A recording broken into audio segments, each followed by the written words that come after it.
Bonjour tout le monde.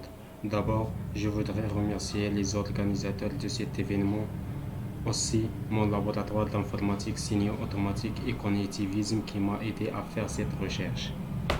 Mon sujet de recherche concerne les Brain-Tumor classification using machine learning and transfer learning. Entrons au vif du sujet. Durant cette présentation, je vais suivre le plan suivant. Je vais commencer par une introduction dans laquelle on va définir l'objectif de ce travail et les modèles et les mots-clés, puis les traitements des données après la construction des modèles par la méthode de transfer learning et après les résultats associés. Et enfin, on va finir par une conclusion. D'abord, on commence par définir les mots-clés ou bien les notions de base de ce travail. D'abord, le premier mot-clé, c'est le tumeur cérébral. C'est une croissance anormale de tissu dans le cerveau. Le deuxième mot-clé, c'est le transfer learning. C'est une méthode par laquelle les connaissances acquises par un modèle déjà formé sont utilisées pour apprendre un autre ensemble de données. Le troisième mot-clé, c'est le VGG16. C'est une architecture de réseau de neurones convolutifs spécifique au traitement des images, à la réduction des dimensions et aussi à l'extraction des caractéristiques. Le dernier mot-clé, c'est le Feature Extraction. C'est un processus de réduction des dimensionnalités.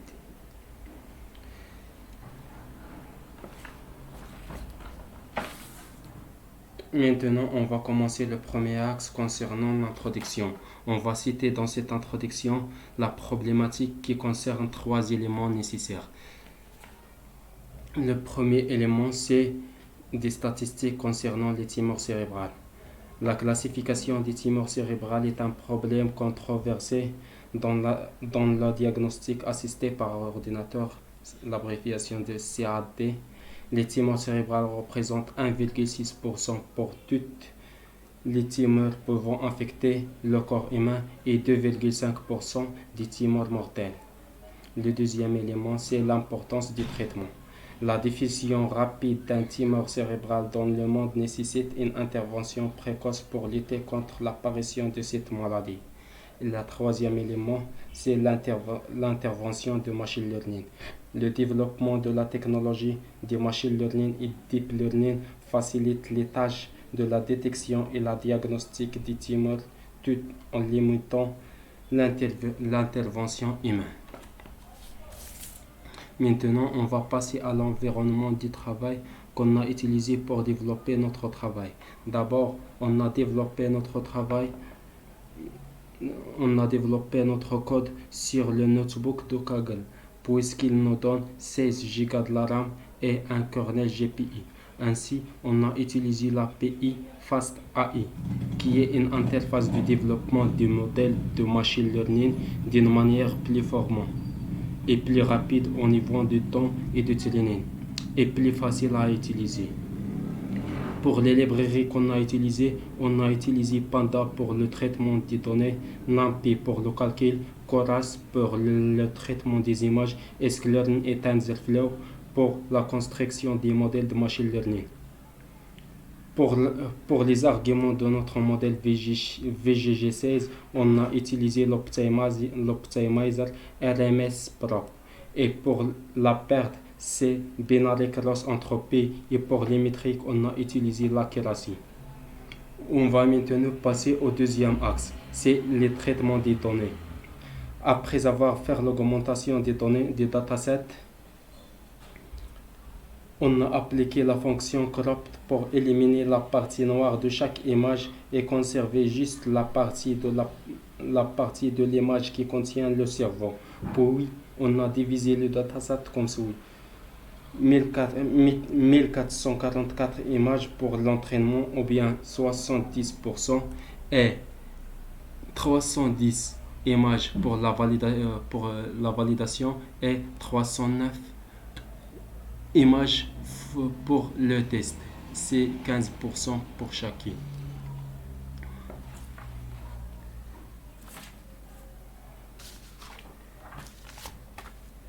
Le troisième chapitre concerne le transfer learning. Comme on a indiqué au début, on a utilisé le modèle pré-traîné VGG16 pour la perte du modèle, qui est la somme des erreurs commises pour chaque exemple dans l'ensemble d'entraînement. On observe que plus la courbe de la perte est faible, le modèle sera meilleur. Et pour la précision ou bien l'accuracy, qui est une mesure de performance des modèles de machine learning de la classification, on a aussi une meilleure accuracy.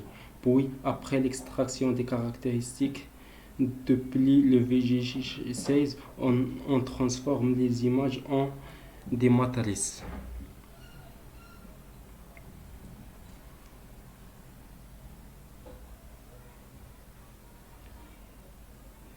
Puis, après l'extraction des caractéristiques depuis le modèle VGG16, on transforme les images en des matrices pour les considérer comme des entrées ou bien des inputs pour les modèles de machine learning. Le quatrième chapitre concerne les résultats qu'on a obtenus. D'abord, on a appliqué 5 méthodes de machine learning. Le premier, c'est le SVM. C'est une méthode ou bien c'est un algorithme supervisé. C'est un classifieur linéaire pour résoudre des problèmes de classification ou de régression. La prédiction de cette méthode, il nous donne 82,5%. La deuxième méthode, c'est le Random Forest ou bien les forêts aléatoires. C'est un algorithme de machine learning qui s'applique sur plusieurs arbres de décision entraînés sur des sous-ensembles de données différents. La prédiction de cet algorithme, il nous donne 88,7%. La troisième méthode, c'est l'arbre de décision. C'est un algorithme qui constitue un ensemble de choix sous la forme graphique d'un arbre. Les différentes décisions possibles sont situées aux extrémités des branches. Et la quatrième algorithme, c'est une méthode de classification, c'est le KNN. C'est une méthode de classification de données qui prédit la probabilité qu'un point donné fasse partie d'un ensemble ou bien d'un autre ensemble. Le cinquième algorithme, c'est le GNP, le Gaussien naïf bayésien. C'est un classifieur probabiliste utilisant le théorème de Bayes. Maintenant, on voit la table de prédiction de chaque algorithme. On voit l'accuracy, la précision et le recal et le F1 score.